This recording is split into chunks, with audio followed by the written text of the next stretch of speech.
du message intitulé « Passer le gué de Jabbok ». Passer le gué de Jabbok, et particulièrement, donc, nous avons vu différentes choses dans la première partie, et nous allons voir maintenant, donc, la deuxième partie. Nous allons lire, si vous voulez bien, dans Jacques, au premier chapitre, l'épître de Jacques, au premier chapitre, et nous allons lire au verset 13. Verset 13, Jacques, après l'épître aux Hébreux, Jacques, premier chapitre, verset 13. Que personne, lorsqu'il est tenté, ne dise « c'est Dieu qui me tente », car Dieu ne peut être tenté par le mal, il ne peut pas être attiré par le mal, et il ne tente lui-même personne. Mais chacun est tenté quand il est attiré et amorcé par sa propre convoitise. Puis, la convoitise, lorsqu'elle a conçu, eh bien, apporte un bébé, enfante. Quel est le bébé? Le péché. Enfante le péché. La convoitise, lorsqu'elle a conçu, enfante le péché. Et le péché étant consommé, achevé, fini, produit la mort. Ne vous y trompez pas, mes frères bien-aimés.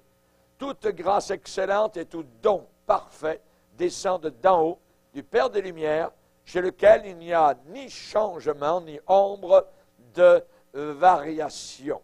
Il nous a engendrés selon sa volonté par la parole de vérité, afin que nous soyons en quelque sorte les prémices de ces créatures. Sachez-le, mes frères bien-aimés, ainsi que tout homme soit prompt à écouter, lent à parler, lent à se mettre en colère, car la colère de l'homme n'accomplit pas la justice de Dieu. C'est pourquoi, verset 21, rejetant toute souillure et tout excès de malice, recevez avec douceur, dans une attitude de douceur, d'humilité, la parole qui a été plantée en vous et qui a le pouvoir, qui peut sauver vos âmes. Amen. Seigneur, nous voulons te bénir et te glorifier pour la joie que nous avons non seulement d'entendre cette parole, mais aussi de la mettre en pratique. Nous te bénissons, Seigneur, car nous ne voulons pas être des auditeurs oublieux, mais nous voulons au contraire être attentifs, être sensés, être prudents. Veuille bénir, Seigneur, les réflexions de nos cœurs. Nous te prions, Père, de descendre par le Saint-Esprit jusque dans le soubassement de nos cœurs, dans les caves de nos cœurs, dans les retranchements de nos malices, de nos cœurs parfois doubles, impurs. Nous te demandons, Seigneur, de descendre avec le flash de ta lumière qui éclairera nos ténèbres et nous montrera le chemin de la délivrance totale et complète. Au nom de Jésus, notre Sauveur. Amen. Et tout le peuple dit Amen. Amen. Gloire à Dieu. On peut s'asseoir. Frères et sœurs, nous parlons particulièrement de l'expérience de passer le gué de Jabbok. Le Jabbok est une petite rivière, un petit fleuve à l'époque de Jacob, qui a encore aujourd'hui environ 160 kilomètres. Il se jette, ce petit filet d'eau se jette dans le Jourdain. Et particulièrement, donc, aujourd'hui, ce n'est pas du tout, évidemment, comme cela. C'est une région dénudée. On sait que ça a bien changé au travers des siècles, mais il se peut qu'à cette époque-là, il y avait des arbres. Nous ne le savons pas. Mais simplement pour vous dire à peu près le genre, donc, de petit filet d'eau, donc, Jacob a traversé pour avoir cette expérience particulière, totalement unique, singulière, avec l'Éternel, avec Dieu. On voit particulièrement que Dieu lui a demandé dans la bataille, quand il a dû se battre cette nuit-là, quel est ton nom? Et il a dû dire son propre nom. Et en quelque sorte, il a tout dévoilé. Quand il a dit « je m'appelle Jacob », donc tout est sorti. Il a déclaré ses peurs, il a déclaré ses craintes, toutes les confessions ont été faites, les aveux, et d'une certaine manière, Jacob a dit, Seigneur, je suis un fumiste, je suis un faux, je ne suis pas vrai. Extérieurement, je ressemble à un homme religieux, mais intérieurement, je suis un tricheur. J'ai joué avec le feu trop longtemps. J'ai excusé à chaque fois mes actions. J'ai justifié mes péchés. Seigneur, pardonne-moi. Seigneur, j'ai honte. Seigneur, j'ai besoin de toi. Et j'aimerais vous dire que l'on parle ici et là de personnes qui annoncent des réveils ici et là. Ah, le Seigneur m'a montré réveil. Mais ils ne disent jamais que pour avoir ce réveil, il faut que le peuple de Dieu se repente de ses péchés. Un réveil n'arrivera jamais. Vous pouvez annoncer tous les réveils de la planète Terre. Voyez, il y en a un qui avait annoncé une vingtaine d'années de cela. Il y aura des villes et des villages entiers au Québec qui seront sauvés. Pas une seule âme qui ne sera pas sauvée. Ça n'a jamais existé. Même du temps de Jésus, il n'y a jamais aucune ville et village qui a été sauvé totalement et complètement. Même ces gars-là, ou ces femmes-là, donc, annoncent des réveils spirituels. En veux-tu, en voilà. Et les gens applaudissent. C'est bravo, merveilleux, tout ça. Mais c'est du feu, c'est du bruit qui n'aboutit à rien. C'est totalement de la fumée pour, je dirais, un écran de fumée aux yeux des gens. Et évidemment, ça ne veut absolument rien dire. J'aimerais vous dire la réalité. La réalité, c'est qu'il n'y a aucune victoire sur un péché sans faire face à la frontière, à la limite finale de Jabbok.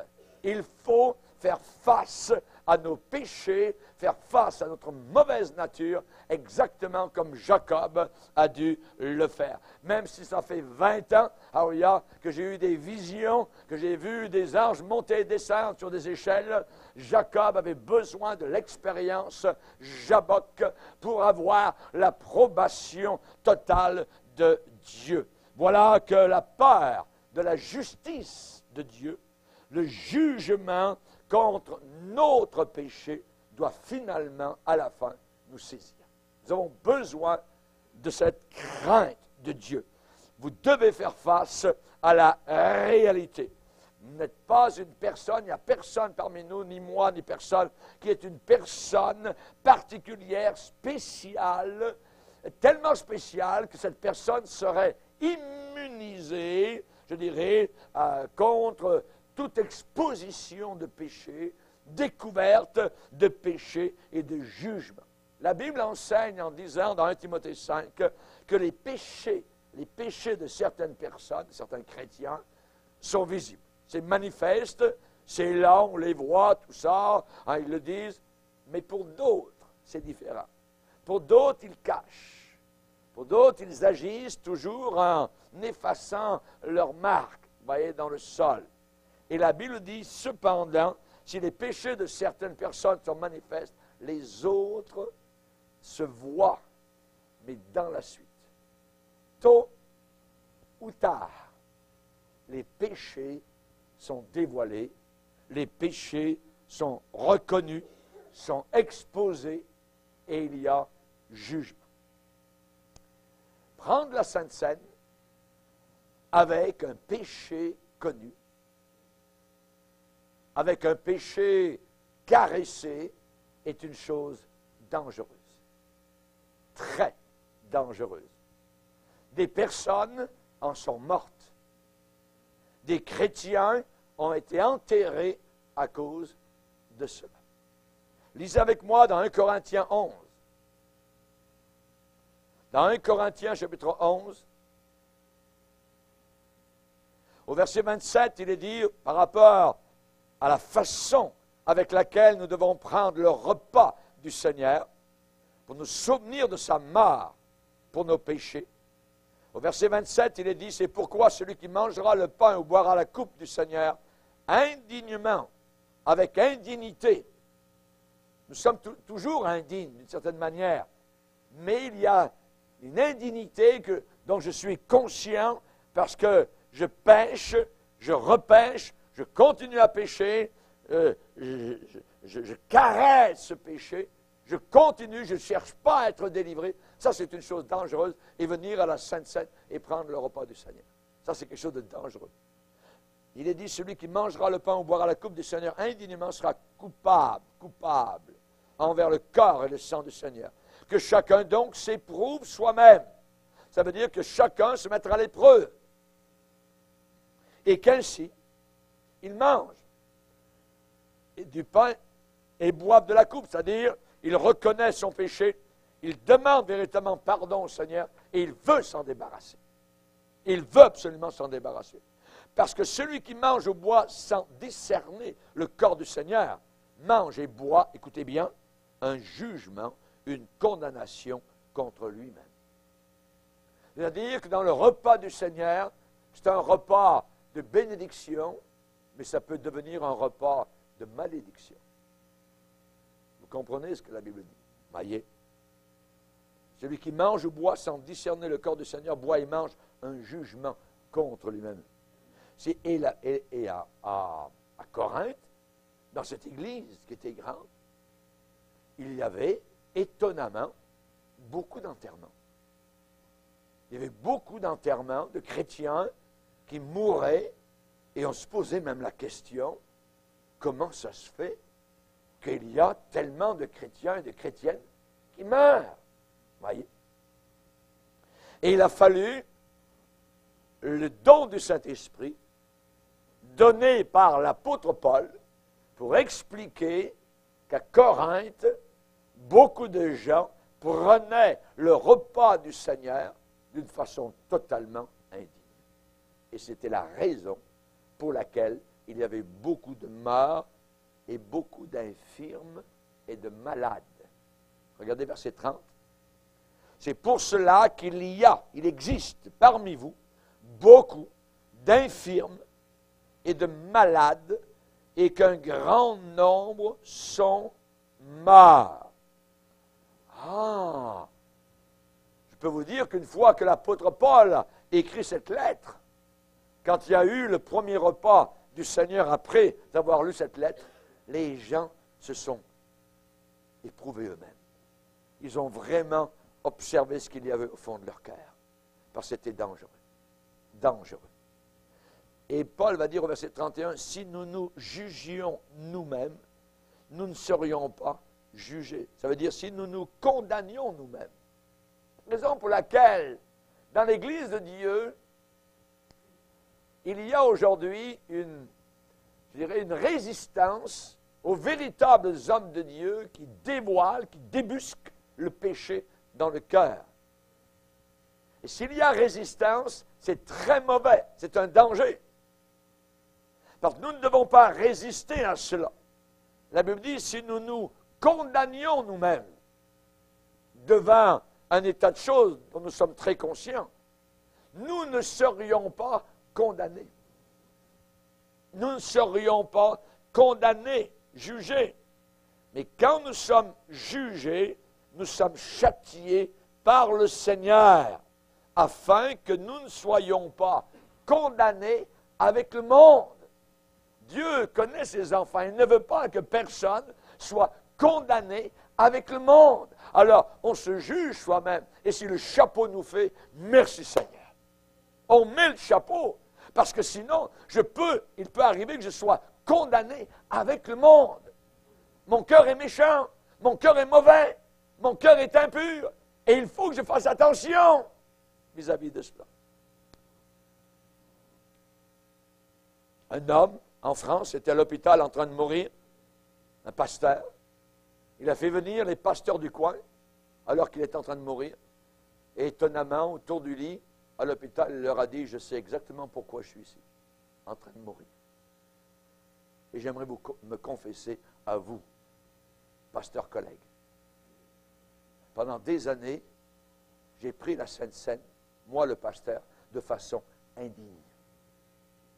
J'avais mon épouse, mais en même temps, pendant des années, j'ai eu une relation cachée avec une sœur de l'Église. Et c'est la raison pour laquelle je suis en train de mourir. Quand vous avez des révélations semblables, Ce n'est pas l'évangile, je dirais à gogo, qu'on entend ici et là. C'est l'évangile. C'est bien écrit. C'est pour cela, c'est la raison pour laquelle il y a beaucoup d'infirmes, malades, et même beaucoup sont morts. À cause du péché que les gens vivaient à l'extérieur de l'Église, comme cet homme en train de mourir à l'hôpital. Pendant des années, il ne dit rien à personne. Et il passe la Sainte Seine, il prie pour la Sainte Seine, il prend la Sainte Seine. Et durant la semaine, il a une relation d'adultère avec une autre femme de l'Église. Je sais pourquoi je suis en train de mourir. Il a été jugé par le Seigneur. Chers amis, on ne se moque pas de Dieu. Ce qu'un homme sème, il le récolte. Les péchés de certains sont manifestes, pour d'autres, ils ne se voient que par la suite. Que par la suite. Dans son amour, Dieu vous donne une limite, un deadline. Il vous donne une dernière chance. Il vous donne un point butoir pour obéir totalement. Non pas que sa grâce soit retirée, non pas que son amour et sa miséricorde soient limités, non, non, non, non. Mais il vient un temps, arrive un temps où Dieu ne peut plus garder, retenir, empêcher le salaire du péché. Je lui ai donné du temps pour qu'elle se repente. Rappelez-vous la femme qui prophétisait à Thyatire. Elle commet adultère avec certains de mes enfants. Elle proclamait l'impudicité, il n'y avait pas de problème, Dieu était bon. Je vais la faire mourir, dit Jésus dans l'Apocalypse. Rappelez-vous à l'église de Thyatire. Et toutes les églises sauront que je suis celui qui sonde les cœurs et les reins. La parole de Dieu déclare, la convoitise étant conçue amène la mort. Votre péché doit vous retrouver. Vous ne pouvez plus continuer à vivre avec un mensonge, même si vous êtes bien béni, bien loin, et ainsi de suite, même si de grandes choses sont accomplies en son nom, au nom du Seigneur, Dieu ne permettra pas une licence ouverte, une permission ouverte pour continuer à pécher continuellement. Vous devez obéir, ou alors être exposé, être dévoilé, être découvert, et commencer à récolter vos propres semailles. Rappelez-vous le principe de la parole de Dieu. Ce qu'un homme sème, il le récolte. Si quelqu'un sème pour sa chair, il récoltera de sa chair la corruption, la pourriture, la saleté. On doit faire face à la vérité. Il faut absolument confesser ce que nous connaissons et le confesser à Dieu dans tous les détails sales. Et dites-le au Seigneur. Seigneur, voilà la situation. Seigneur, je suis un adultère. Ou bien, Seigneur, je suis un fornicateur. Je ne suis pas mieux que la prostituée en ville. Je ne suis pas mieux que les homosexuels qui marchent dans les rues en se dépêchant. Je suis le pire menteur, Seigneur, dans ton Église. Dites-le si c'est ça. Seigneur, j'ai trompé ma famille. Je ne suis pas ce que les gens pensent que je suis.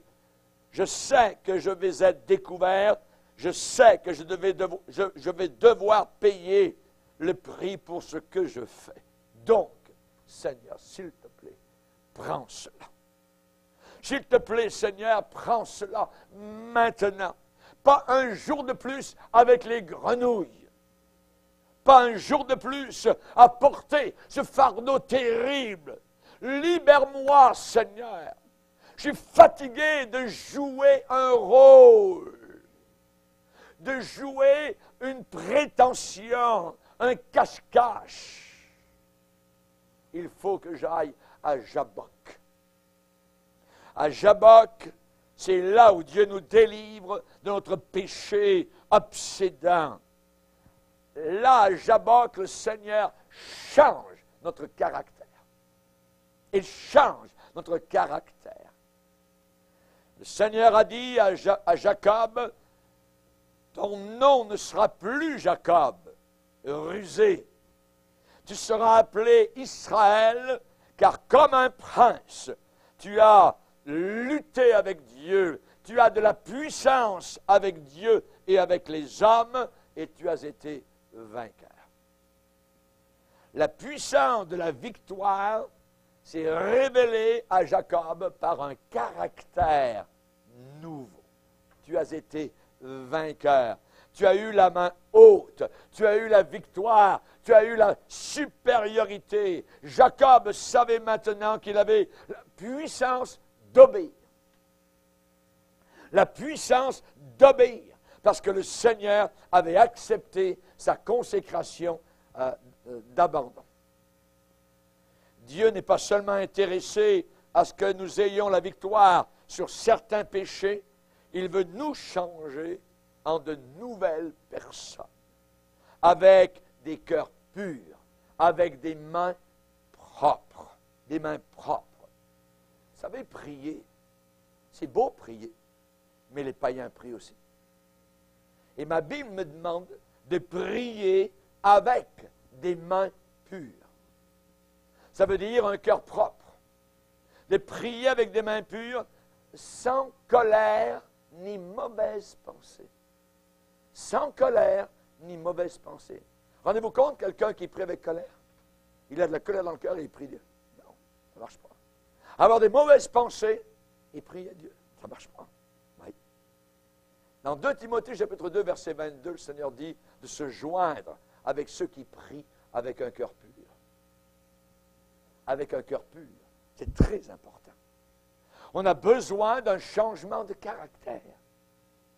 Il a fallu seulement une nuit, pas longtemps, une nuit, mais une nuit entière, une nuit de combat, une nuit inimaginable rapportée par le Saint-Esprit dans les Écritures. Une nuit pour Jacob, où il était désespéré, où il a fait face à la vérité. Il la connaissait, la vérité, Jacob. Mais maintenant, il doit faire face à la vérité. Voilà ce que je suis. Voilà véritablement mon état de cœur. Il a fallu seulement une nuit de bataille, de combat terrible, de lutte avec la vieille nature. Et Jacob a eu un changement profond dans son corps et dans son âme. Jacob a placé tout au pied du Seigneur et il a été vainqueur. Le Seigneur a vu son désespoir. Le Seigneur a entendu sa pauvre prière, son pauvre cri, et le Seigneur l'a touché. Le Seigneur l'a rendu faible. Faible. Dans un certain but, il lui a démis sa hanche. Paf! Et parfois, le Seigneur nous démet notre hanche. Il démet notre hanche. Il boitait. Le soleil se levait. Et Jacob a retraversé le Jabbok et il boitait. Mais il était vainqueur. Il avait l'approbation de Dieu. Alléluia. C'est mieux d'arriver au ciel avec un œil en moins. Amen. Que d'avoir les 2 yeux jetés en enfer. C'est bien mieux d'avoir une seule jambe et d'aller au ciel que d'avoir les 2 jambes et d'être jeté en enfer. Il boitait. Un des plus grands miracles que Dieu peut faire pour nous, c'est nous estropier. C'est nous estropier. Un des plus grands miracles que Dieu peut faire pour nous, c'est de mutiler tous nos efforts humains et nous rendre totalement dépendants de lui. D'où me viendra le secours? C'est plus les hommes, c'est plus la terre. Nous sommes comme la rosée dans le prophète Osée. Dans le prophète Osée, la rosée, on nous dit, elle ne dépend pas des hommes. Nous dépendons finalement de Dieu tout le temps, jusqu'à la fin. Oui, vous allez clopiner, vous allez, je dirais, boitiller, en vous éloignant de Jabbok, vous serez humilié, vous serez estropié, en train de crier, « Oh Seigneur, j'ai fait mon abandon total. J'ai laissé tomber tous mes péchés. Mon idole, la dernière, a été écrasée à Jabbok. Mais je ne peux pas garder la victoire sans ton aide surnaturelle. Maintenant, garde-moi, Seigneur, tout le long jusqu'à la fin, tant que je suis dans ce corps. » Alléluia. J'ai besoin de ton aide surnaturelle. Tu m'as amené dans ce lieu d'obéissance absolue. Maintenant, Seigneur, garde, protège ma consécration de façon surnaturelle. Permets, Seigneur, s'il te plaît, maintenant, que je fasse ta volonté absolue. Amen. Alléluia. Que Dieu soit béni. Jabbok, premièrement, c'est le lieu où la religion s'en va et où la véritable spiritualité arrive. Deuxièmement, Jabbok, c'est l'endroit d'abandon absolu. Et troisièmement, Jabbok, c'est le lieu où le ciel est ouvert. C'est le lieu où le ciel n'est plus fermé, n'est plus de plomb, mais où le ciel est ouvert. Le Nouveau Testament nous dit, rejetant donc toute malice et toute ruse. La ruse appartient au diable. Il était le plus rusé en Éden. Rejetant toute malice et toute ruse et toute dissimulation, la cachette, toute envie, jalousie, et rejetant toute médisance, désirer le lait spirituel et pur de la parole de Dieu. Vous savez, Dieu se révèle, mais il ne se révèle pas à tout le monde.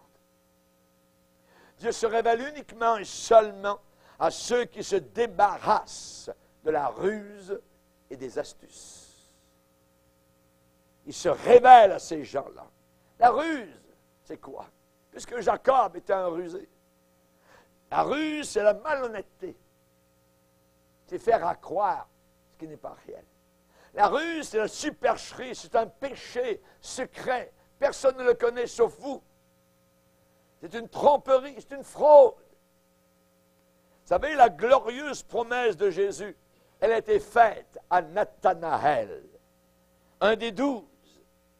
Et Jésus a dit de Nathanaël, voilà un véritable Israélite en qui il n'y a pas de fraude. Il n'y a pas de fraude. Et à lui seul, à Nathanaël, a été donnée la promesse magnifique qu'il verrait le ciel ouvert avec les anges de Dieu monter et descendre sur le Fils de l'homme. Alléluia. Imaginez, on va le lire. Jean, 1er chapitre. Jean, 1er chapitre. Verset 47. Jésus, voyant venir à lui Nathanaël, dit de lui, voici vraiment un Israélite, dans lequel, à l'intérieur duquel, Dieu connaît les cœurs, il le connaissait. Il connaissait son nom, il connaissait sa vie, il connaissait le lieu, l'arbre sur lequel, le figuier sur lequel il s'était placé, vous voyez, dans cette journée. Voici vraiment un Israélite dans lequel il n'y a pas de fraude. Verset 48. D'où me connais-tu? Lui dit Nathanaël. Jésus lui répondit, avant que Philippe t'appelle, quand tu étais sous le figuier, je t'ai vu. Nathanaël répondit, lui dit, Rabbi, tu es le Fils de Dieu. Tu es le Fils de Dieu. Tu es le roi d'Israël. Tu es le Messie. Tu es le sauveur du monde. Jésus lui répondit, parce que je t'ai dit que je t'ai vu sous le figuier, tu crois. Tu verras de plus grandes choses que celles-ci. Et il lui dit, en vérité, vraiment, vraiment, vous verrez désormais le ciel ouvert et les anges de Dieu monter et descendre sur le Fils de l'homme. Alléluia. Alléluia. Merci Seigneur. Quelle promesse! À lui seul, à Nathanaël, a été donnée cette promesse magnifique. Nathanaël, il n'y a pas de malhonnêteté en lui. Il n'y a pas de tromperie en toi. Il n'y a pas de fraude en toi. Il n'y a pas de malice en toi. Il n'y a pas de ruse en toi. Il n'y a pas de cachette en toi. Il n'y a pas de médisance en toi. Tu es un livre ouvert, Nathanaël. Tu n'as pas de péché caché. Et je vais te donner un ciel ouvert. Un ciel ouvert. Tu vas voir des choses que personne ou très peu d'autres personnes peuvent voir. Désormais, tu verras le ciel ouvert. Une pleine révélation, Nathanaël, c'est pour toi. Il n'y a pas de malhonnêteté en toi. Et Dieu aimerait que nous soyons tous des Nathanaël. Dieu veut désespérément nous ouvrir son cœur, nous conduire dans toute la vérité. Mais parfois, nos supercheries l'empêchent. Alors, il faut aller à Jabbok. À Jabbok. C'est tellement nécessaire. Un endroit pour laisser tomber tous les restes de ruse, tous les restes de malhonnêteté, de tromperie. Et ainsi, les cieux resteront ouverts sur notre vie et sur notre assemblée. Il est vrai que nos péchés lui cachent sa face. Non, la main de l'Éternel n'est pas trop courte pour sauver, mais ce sont nos péchés qui l'empêchent de nous écouter. Ésaïe 59, verset 2. Vous savez, quand Jacob est reparti de Jabbok, il a changé le nom du lieu. Il n'a pas dit « je m'en vais de Jabbok », il a dit « je m'en vais de Péniel ». Il a changé de nom le lieu dans lequel il se trouvait. Il a changé Jabbok et il a appelé Jabbok Péniel. Péniel, qu'est-ce que ça veut dire Péniel? Hel, voyez, Israël, Daniel, Emmanuel, Gabriel, Hel, c'est Dieu. Alléluia. Et Péniel veut dire la face de Dieu. J'ai vu la face de Dieu et je suis resté vivant. Mon âme a été sauvée. Le soleil se levait. Alléluia. C'est merveilleux. Arrive la nuit, arrive la bataille, arrive la lutte. Alléluia. Mais quand le jour se lève, nous sommes libérés des liens de la mort. Nous sommes libérés d'habitudes, de ruses, de draperies de la mort. Alléluia. Gloire au Seigneur. J'ai vu la face de Dieu. J'ai vu Dieu face à face et mon âme a été sauvée, ma vie a été préservée et je suis encore vivant, sauvé. C'est ce que Jacob a dit en quittant Péniel. Jacob est maintenant un homme spirituel. Spirituel. Il ne parle plus de bénédiction matérielle. Il ne parle plus maintenant de terrain, il ne parle plus de nourriture, de vêtements, de succès, de réussite. Non, non, non, non. Il a vu Dieu face à face et il a été touché. Il a été touché. Jacob ne parle plus de bétail qui l'intéresse. Non, maintenant, c'est Christ. Comme Paul, Christ est ma vie. Et la mort, j'y gagne. C'est un gain. Maintenant, de nouveau, les cieux sont ouverts pour lui. 20 ans plus tard, voyez, l'échelle, d'une certaine manière, réapparaît avec les anges qui montent et qui descendent. Mais maintenant, il comprend le sens profond de ce ciel ouvert, ouvert. Il a accès au Père, comme nous. Nous avons accès au Père. Nous sommes maintenant assis dans les lieux célestes. Nous avons une joie ineffable et glorieuse. Nous avons une lueur, que dis-je, une flamme. Nous sommes embrasés. Nous avons la douce chaleur de la présence de Dieu. Oh, la gloire de sa présence. Nous avons le son de sa voix, nous le reconnaissons.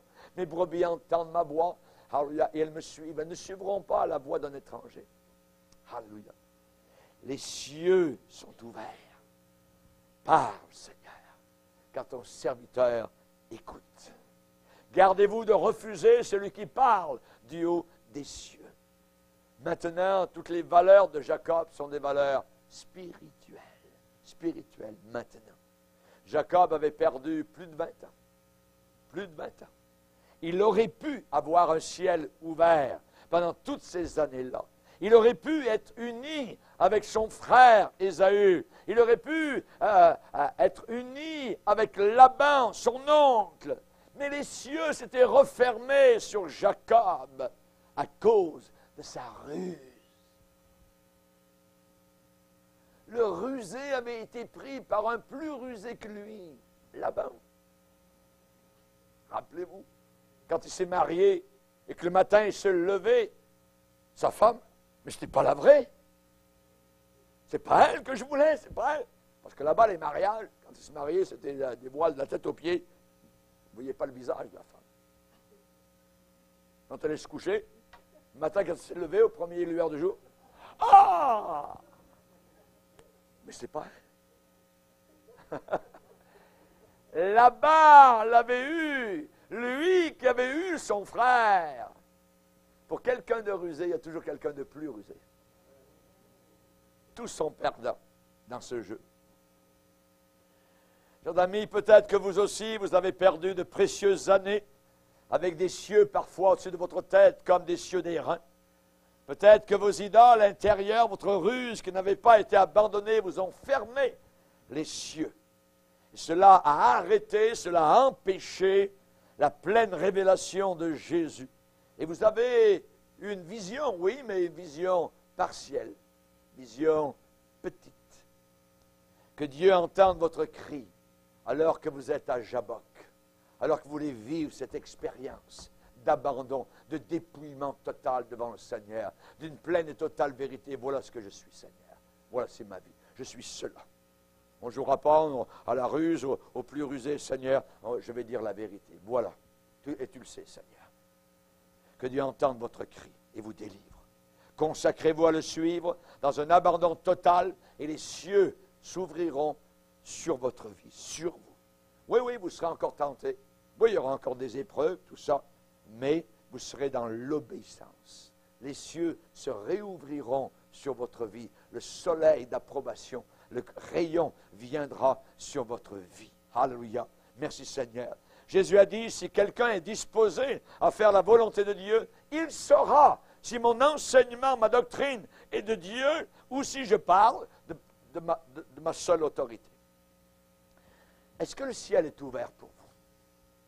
Est-ce que le Seigneur se révèle lui-même dans la vérité, dans la sainteté? La Bible dit, celui en qui ces choses ne sont pas. Quelles choses? La vertu, la sanctification, et ainsi de suite. Celui en qui ces choses ne sont pas est aveugle. Un chrétien qui est venu au Seigneur, ses écailles sont tombées, mais il peut redevenir aveugle. Lisez avec moi dans 1 Pierre. 2 Pierre, premier chapitre. 2 Pierre, premier chapitre. Verset 4, il est dit au milieu de devenir participant de la nature divine. Comment? En fuyant. En fuyant quoi? La corruption, la pourriture, la saleté, la convoitise qui existe dans le monde. Corruption existe dans le monde par la convoitise. À cause de cela même, faites tous vos efforts. Il y a un effort à faire. Ça n'arrive pas tout seul. Pour joindre, pour relier, pour mettre ensemble, pour joindre à votre foi la vertu. À la vertu, la science. Science dans la Bible, c'est connaissance de Dieu. À la science, la tempérance, contrôle de notre corps. À la tempérance, la patience. À la patience, la piété. Joignez à la piété l'amour fraternel. Joignez à l'amour fraternel la charité, car si ces choses sont en vous et y sont avec abondance, elles ne vous laisseront pas oisifs, sans rien faire, ni stériles, sans porter de fruits, pour la connaissance de notre Seigneur Jésus-Christ. Mais, regardez bien verset 9, mais celui en qui ces choses précitées ne sont pas est aveugle. Il est aveugle. Il ne voit pas de loin et il a mis en oubli la purification de ses anciens péchés. N'oubliez jamais d'où vous venez. N'oubliez jamais le lieu d'où vous avez été tiré. La Bible dit dans Ésaïe, portez les regards sur la fosse, le trou, la caverne, d'où vous avez été extirpés. Amen. Merci Seigneur. Merci. Ça va nous garder humbles tout le temps. Ça va nous garder tout petits dans nos souliers devant le Seigneur. Est-ce que le ciel est ouvert pour vous? S'il n'est pas ouvert, il se peut que vous fermiez votre ciel. Vous-même, en vous accrochant à une idole. Nettoyez votre vie de toute idole. Soyez, je dirais, méchants avec vous-même. Regardez autour de vous, regardez dans vos tiroirs, dans vos librairies, dans vos DVD, dans vos CD, dans vos revues. Mettez tout ce qui n'est pas de Dieu à la poubelle. Et soyez drastiques. La Bible appelle cela du levain. Et dans l'Ancien Testament, il ne devait y avoir aucun levain dans aucune maison. Le levain amenait la pourriture, la saleté. Un peu de levain fait lever toute la pâte. Une amorce. Il ne faut pas qu'il y ait des portes de l'enfer dans votre vie. Un péché secret peut être la cause de votre sécheresse et de votre aveuglement spirituel. Notre aveuglement spirituel. Il ne peut pas y avoir, je dirais, amour authentique et unité véritable dans l'Église jusqu'à ce que la vie des gens soit pure et obéissante. Il faut aller à Jabbok. Il faut aller au Jabbok. Ce n'est pas optionnel si je veux, si j'ai envie. Non, c'est ordonné de Dieu. De la même façon que nous sommes sortis de l'Égypte, sortis du monde, que Dieu nous a fait traverser la mer Rouge, amen, pour être nourris par la manne spirituelle qui tombe tous les jours, cette parole de Dieu merveilleuse dont nous ne nous lassons pas, amen. Peut-être que le diable veut nous amener l'odeur de l'oignon, tout ça de temps en temps qu'on avait en Égypte, et nous refusons cela. Nous avons trouvé le meilleur et nous n'échangerons jamais le meilleur pour ce qui est poubelle. Alléluia. Jacob demeura seul. Il est dit à Jabbok. C'est tout seul que vous devez faire cela. Quand personne ne vous voit.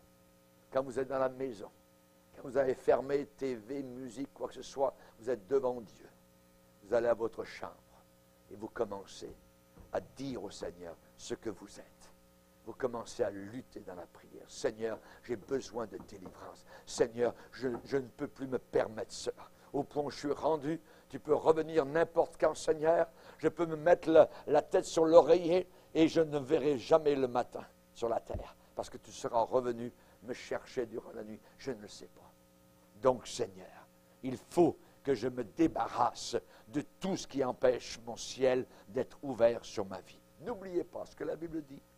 Le jugement commence par la maison de Dieu. Si c'est par nous qu'il commence, que deviendront l'impie, l'incrédule, le désobéissant?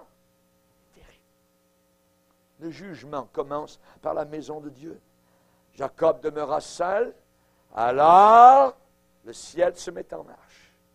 J'ai dit l'autre jour à une dame qui était chez nous à la maison, une païenne, je lui ai dit, avant que vous partiez, parce qu'elle nous avait dit qu'elle était un peu en colère avec Dieu, tout ça, puis je lui ai dit, avant que vous partiez, je vais vous dire une parole. Je suis pasteur, je vais vous dire une chose, une phrase dans la Bible. La Bible dit, approchez-vous de lui et il s'approchera de vous. Ne faites jamais le contraire. Si vous voulez vous éloigner de Dieu, c'est pour votre perte. Approchez-vous de lui. Peut-être que vous ne comprenez pas les situations que vous vivez ou que ce soit, mais ce n'est pas ça l'important. Que servirait-il à un homme de gagner le monde entier s'il perd son âme? Son âme. Voyez? Le jugement va commencer par la maison de Dieu. Et quand Jacob est demeuré seul à Jabbok, alors le ciel s'est mis en marche. Jacob a voulu s'approcher, le ciel s'est approché. Et il est dit, alors un homme lutta avec lui. Un homme a placé sous les regards de Jacob ce qu'il était vraiment. Et il a lutté. Et il était là, il s'est battu durant toute la nuit. Quel combat! Quel combat! Chers amis, l'Église tout entière de Jésus-Christ aujourd'hui doit être conduite à Jabbok pour nous préparer aux noces. Pour nous préparer aux noces. Aucun de nous ne doit échapper à cette crise de Jabbok. La Bible dit dans Hébreux chapitre 10, un passage terrible que nous allons relire maintenant. Car si nous péchons volontairement, 10, 26, Hébreux 10, 26. Si nous vivons dans le péché volontairement, après avoir reçu la connaissance de la vérité, donc premièrement, on a reçu la connaissance de la vérité, mais après cela, nous recontinuons à vivre, à retourner dans notre vomissure précédente. Nous péchons volontairement. Il ne reste plus de sacrifice pour les péchés, mais une attente terrible du jugement et l'ardeur d'un feu qui dévorera les rebelles. Celui qui a violé la loi de Moïse meurt sans miséricorde sur la déposition de 2 ou de 3 témoins. De quel pire châtiment pensez-vous que sera jugé digne celui qui aura foulé aux pieds le Fils de Dieu, qui aura tenu pour profane le sang de l'alliance par lequel il a été sanctifié, et qui aura outragé l'esprit de la grâce, car nous connaissons celui qui a dit « À moi la vengeance, à moi la rétribution ». Et encore, le Seigneur jugera son peuple. C'est une chose terrible, horrible, que de tomber entre les mains du Dieu vivant. Un Dieu en colère. C'est terrible, c'est terrible. Nous avons là la Trinité. Fouler aux pieds le Fils de Dieu, outrager l'Esprit de la grâce, le Seigneur jugera son peuple, Dieu le Père. Chers amis, s'il vous plaît, avant d'aller au trône du jugement de Jésus-Christ, allez premièrement à Jabbok. Allons laver notre linge sale à Jabbok. Jugez-vous vous-même à Jabbok, et vous ne serez pas jugés, vous ne serez pas condamnés avec le monde. La Bible dit dans Romains 1, 18, la colère de Dieu se révèle du ciel contre toute impiété et toute injustice des hommes qui retiennent, qui gardent injustement la vérité prisonnière, captive. Vous vous rappelez Josué après Jéricho? Quelqu'un a dissimulé les verbes qu'on voit dérober, dissimuler, cacher. Et le peuple de Dieu n'a pas pu résister à l'ennemi à cause de ce péché d'Acan. Et Dieu a dit, je ne serai plus avec vous si vous ne détruisez pas cet interdit. Ils sont allés à la bataille comme si Dieu était avec eux comme il avait été à Jéricho. Non, Dieu n'était plus avec eux. Ils sont allés à Haï, une petite ville, très petite. Ils ont envoyé très peu d'hommes, 3000 hommes, ça suffisait. Ils sont revenus vaincus à cause d'un péché. Caché, dérobé, dissimulé. La Bible dit, ayant donc de telles promesses, bien-aimés, purifions-nous de toute souillure de la chair et de l'esprit en achevant notre sanctification dans la crainte de Dieu. Jacques a dit, je répète, approchez-vous de Dieu, il s'approchera de vous. Nettoyez vos mains, pécheurs. Purifiez vos cœurs, hommes irrésolus. Et Jacques de dire, rejetant toute souillure, tout excès de malice, recevez avec douceur la parole qui a été plantée en vous et qui peut sauver vos âmes. Jacob passa le gué de Jabbok et il est dit ensuite que les femmes, les servantes, ses 11 enfants, il leur fit passer le torrent, il le fit passer à tout ce qui lui appartenait. Nous avons besoin de tous passer le torrent de Jabbok. Que Dieu nous aide. Baissons nos têtes et prions le Seigneur. Seigneur, nous te bénissons. Nous sommes devant toi, Seigneur, bénis, humiliés par ta parole puissante. Nous voulons encore te demander pardon. Et nous désirons, Seigneur, encore venir humblement en ta présence. Te demandons que nous puissions être préservés du mal. Dans un monde si corrompu, nous voulons participer à la vie divine en fuyant la corruption qui existe dans le monde par la convoitise. Seigneur, nous voulons nous efforcer de pratiquer, de mettre en pratique les vertus chrétiennes, afin que nous ne soyons pas de nouveau aveugles, ayant oublié notre pardon au départ. Nous désirons, Seigneur Jésus, avoir un ciel ouvert sur nos propres vies. Et ne voulons pas garder, retenir quoi que ce soit. Aide-nous, Seigneur, à cette expérience Jabbok, s'il le faut lutter, s'il faut se battre contre un péché caché, que nous puissions venir devant toi, l'avouer et le délaisser. Car celui qui cache ses transgressions ne prospère pas, mais celui qui les avoue, qui les reconnaît et qui les délaisse, obtient miséricorde, obtient un ciel ouvert, et il voit Christ avec les anges de Dieu qui montent et qui descendent sur lui.